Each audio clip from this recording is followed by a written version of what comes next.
Yeah, this is it. And I don't want to spend too long talking about those kind of horrible things, really, but it links really nicely into the topic of vetting an employer. And actually, you Mhm. talk about it mostly coming from leadership and C-suite. That's where those types of messages are coming to you from. Those are the people leading hiring and recruitment drives. And since we had our first chat before committing to recording, it got me thinking, what you were talking about in terms of vetting your latest employer and making sure it was going to be a safe space, an inclusive space. It got me thinking that I had been doing that implicitly, throughout hiring Mhm. processes that I'd been through in the past, without it really being kind of front of mind. And I think that's something every single LGBTQ plus person does, whether we realize it or not. So how did you go about that? And was it explicit? Were you making your potential employer aware that's what you were doing, or how did that work? Yeah, when I was younger, mm, like at 20, 21, 22 years old, I would say, I used to be a lot more sly about it. I used to kind of just go with my gut reaction, didn't really ask anything. I didn't really do anything to like make it obvious. Yeah, Um, Other than the fact that like I do kind of fit quite a bit of the stereotype, so part of me was just like hoping that like they would just take the hint, you know? And by them hiring me, that was their like way of also yeah, acknowledging it, I thought.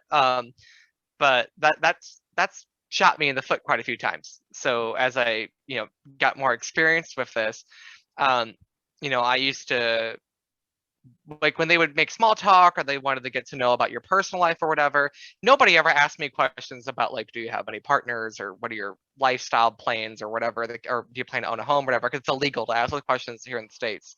yeah. But you can volunteer that information as much as you want, though, as the Uh, as the interviewee. So therefore, I would squeeze into conversation anything that would very obviously demonstrate that I was at the very minimum not straight.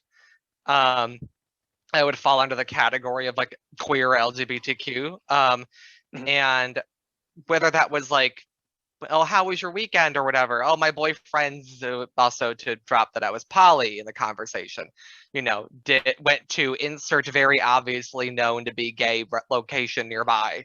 Even if I didn't go, I would purposely lie and make yeah, that up as yeah. a way to test their reaction. Um, and Now that was when I was working in smaller like insurance agencies.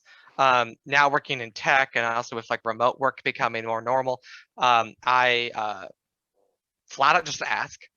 Like, and I will say, like, as a openly gay polyamorous man, I want to know about your DEI initiatives or the company's culture on that, and which Mhm. is actually very difficult in startups because they're not like a Google, right? They're not going to have like thousands of initiatives and plans going forward. I'm Uh-huh. more looking for the values and the how they live their day to day. Exactly. It's the answer that's more important than the process. Sometimes, the smaller the company, the less process they'll often, be able to have in place. But no, that it completely makes sense. And